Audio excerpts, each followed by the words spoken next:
Assalamualaikum warahmatullahi wabarakatuh. Halo semuanya, selamat datang di podcast saya hari ini. Pada kesempatan kali ini, temanya yaitu tentang isu kesehatan masyarakat yang masih menjadi tantangan terbesar, yaitu di wilayah Sumatera, terutama pada Provinsi Aceh. Kenapa topik ini perlu dibahas? Karena topik ini berkaitan langsung dengan kualitas sumber daya manusia, terutama pada kelompok rentan seperti balita, ibu hamil, dan ibu menyusui. Untuk membahasnya lebih lanjut, saya di sini tentunya tidak sendiri. Saya bersama dengan dua narasumber, yaitu Nadia dan Chantal. Halo Nadia dan Chantal.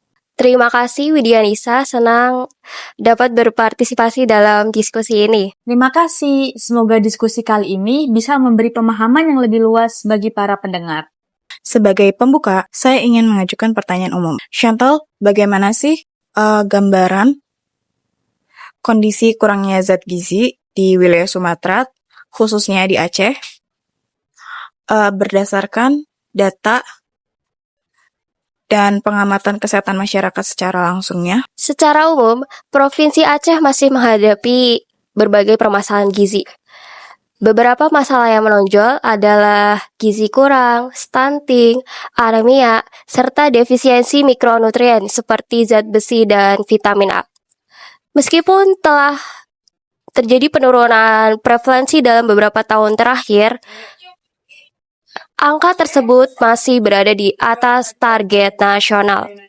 Hal ini menunjukkan bahwa permasalahan gizi di Aceh bersifat kronis dan struktural, bukan sekedar masalah sementara. Selanjutnya, Nadia, zat gizi apa sih yang paling sering kekurangan di masyarakat Aceh?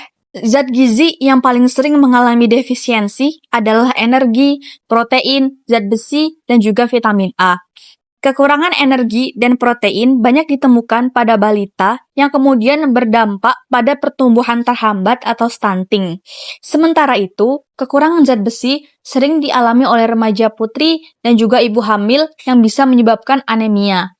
Kondisi ini dapat menurunkan produktivitas, daya tahan tubuh, serta meningkatkan risiko komplikasi kehamilan. Berarti banyak orang yang beranggapan bahwa Aceh kayak akan sumber daya alam ya, termasuk hasil laut dan pertanian. Jika demikian, mengapa kekurangan gizi masih terjadi? Ini asumsi yang sering muncul namun perlu dikritisi. Ketersediaan pangan tidak selalu berbanding lurus dengan kecukupan gizi. Masalah utamanya terletak pada akses, distribusi, pola konsumsi, dan pengetahuan gizi masyarakat. Sebagai contoh, meskipun ikan melimpah, konsumsi protein hewani pada beberapa kelompok masyarakat masih rendah karena faktor ekonomi, preferensi makanan, atau kebiasaan memasak.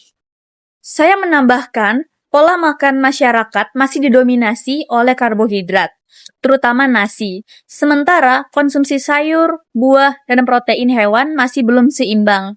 Selain itu, terdapat persepsi keliru bahwa rasa kenyang sudah cukup, padahal tubuh membutuhkan keanekaragaman zat gizi untuk berfungsi secara optimal. Baik, selanjutnya, apa dampak jangka panjang dari kekurangan zat gizi, khususnya pada anak-anak? Dampak paling serius adalah stunting, yaitu kondisi gagal tumbuh akibat kekurangan gizi kronis.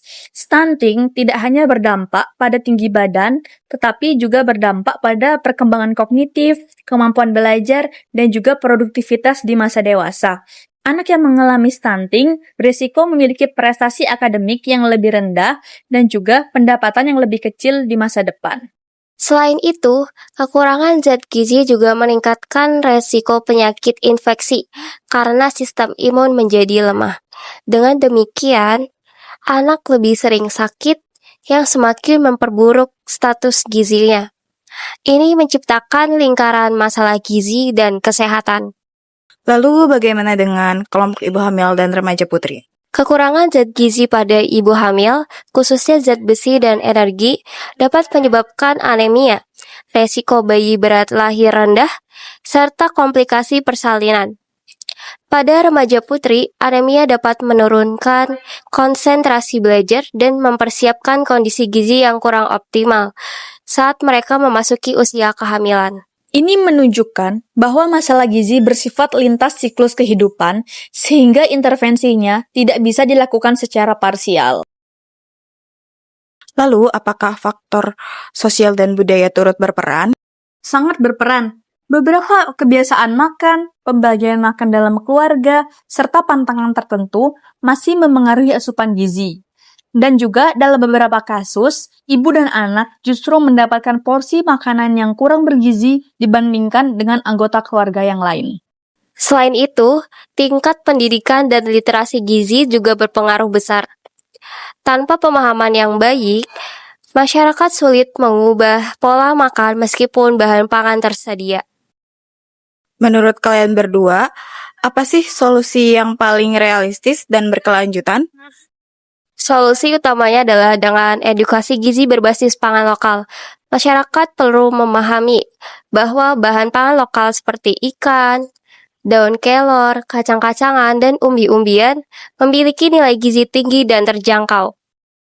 Selain itu, perlu penguatan peran posyandu, puskesmas, dan juga sekolah sebagai pusat edukasi gizi. Intervensi gizi sebaiknya tidak hanya berupa bantuan pangan, tetapi juga perubahan perilaku makan dan pola asuh. Selama ini, penanganan masalah gizi sering dilakukan melalui bantuan pangan atau program makanan tambahan. Chantal, menurut kamu, apakah pendekatan ini sudah tepat sasaran? Pendekatan bantuan pangan memang penting dalam kondisi darurat. Namun, tidak cukup jika dijadikan solusi utama jangka panjang. Tanpa disertai edukasi dan perubahan perilaku, bantuan pangan beresiko hanya menyelesaikan masalah sementara dan bahkan menimbulkan ketergantungan. Saya sepakat.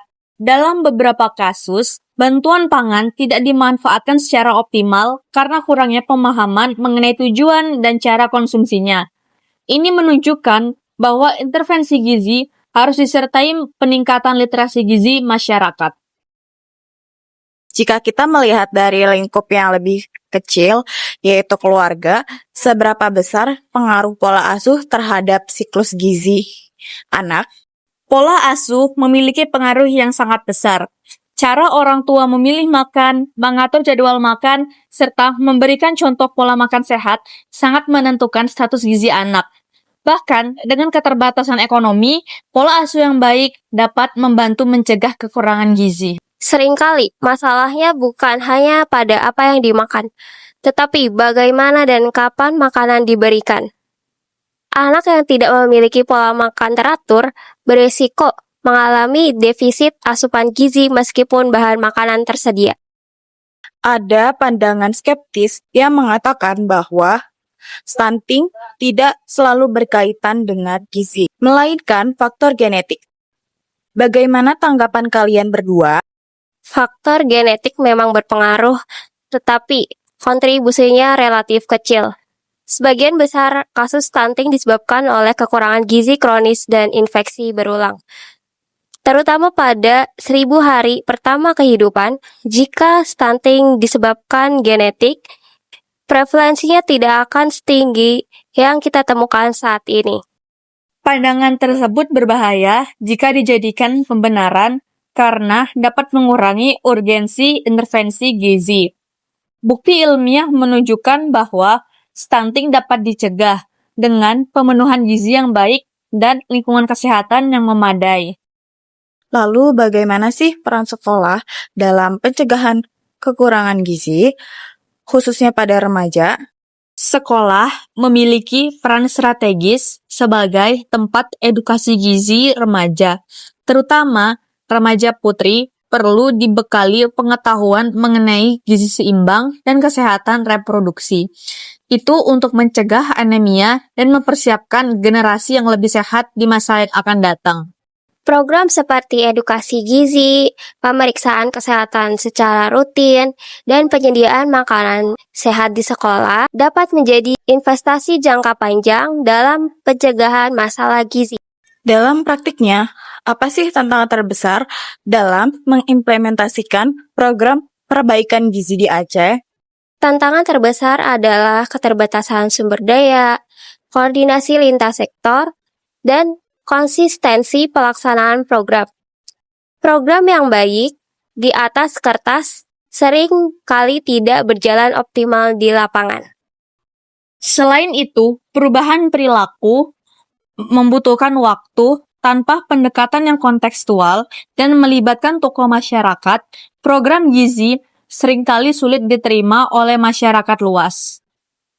Jika harus dimulai dari langkah paling sederhana, apa yang bisa dilakukan keluarga untuk mencegah kekurangannya gizi? Keluarga dapat mulai dengan menyusun menu sederhana namun beragam, memanfaatkan pangan lokal, serta memastikan anak makan secara teratur. Langkah kecil seperti memperbaiki kebiasaan sarapan, meningkatkan konsumsi protein, dan rutin memantau pertumbuhan anak di posyandu dapat memberikan dampak yang besar. Baik, dari hasil diskusi ini dapat kita simpulkan bahwa kekurangan zat gizi di Aceh bukan hanya persoalan ketersediaan makanan, melainkan masalah kompleks yang melibatkan faktor ekonomi, sosial, budaya, dan edukasi. Penanganannya membutuhkan kerjasama antara pemerintah, tenaga kesehatan, akademisi, dan masyarakat. Terima kasih kepada Chantal dan Nadia atas pemaparan yang sangat komprehensif. Semoga diskusi ini dapat meningkatkan kesadaran kita semua akan pentingnya gizi sebagai fondasi pembangunan manusia selanjutnya. Saya Widyanisa, izin pamit undur diri. Kurang lebihnya mohon maaf. Wassalamualaikum warahmatullahi wabarakatuh. Dari jawaban Chantal dan Nadia, terlihat bahwa akar permasalahan justru terletak pada ketimpangan akses, rendahnya literasi gizi, pola konsumsi yang tidak seimbang, serta faktor sosial dan budaya. Dominasi konsumsi karbohidrat tanpa diimbangi protein, vitamin, dan mineral dapat menyebabkan kecukupan energi tidak selalu sejalan dengan kecukupan zat gizi. Selain itu, diskusi ini juga menunjukkan bahwa kekurangan gizi bersifat lintas siklus kehidupan. Masalah gizi pada remaja putri dan ibu hamil berkontribusi langsung terhadap kondisi gizi anak yang dilahirkan. Dengan demikian, intervensi yang hanya difokuskan pada balita tanpa memperhatikan kelompok usia lain berpotensi tidak efektif dalam jangka panjang. Pendekatan berbasis bantuan pangan, meskipun penting dalam situasi tertentu, tidak cukup kuat sebagai solusi jangka panjang. Tanpa perubahan perilaku dan pemahaman gizi, intervensi tersebut berisiko bersifat sementara dan tidak berkelanjutan. Hal ini menguatkan argumen bahwa edukasi gizi dan pemberdayaan masyarakat harus menjadi komponen utama dalam setiap program perbaikan gizi. Pandangan skeptis yang mengaitkan stunting semata-mata dengan faktor genetik juga tidak didukung oleh bukti empiris. Tingginya prevalensi stunting menunjukkan bahwa faktor lingkungan dan gizi memiliki peran yang jauh lebih dominan. Oleh karena itu, mengabaikan intervensi gizi dengan alasan genetik dapat memperlambat upaya perbaikan kesehatan masyarakat. Jika kekurangan zat gizi tidak ditangani secara komprehensif, Aceh berisiko menghadapi penurunan kualitas sumber daya manusia, baik dari sisi kesehatan, pendidikan, maupun produktivitas ekonomi. Dampak ini tidak hanya dirasakan oleh individu, tetapi juga oleh masyarakat dan pembangunan daerah secara keseluruhan. Sebaliknya, perbaikan gizi melalui langkah-langkah sederhana namun konsisten seperti pemanfaatan pangan lokal bergizi, penguatan peran keluarga, serta optimalisasi fungsi posyandu dan sekolah dapat memberikan dampak signifikan dalam jangka panjang. Meanwhile,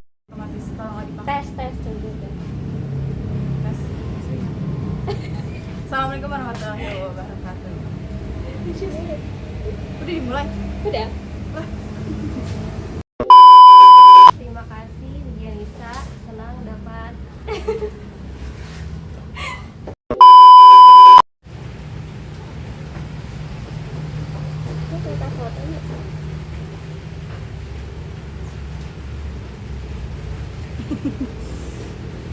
Inilah dia. Gila dia. Janet Bali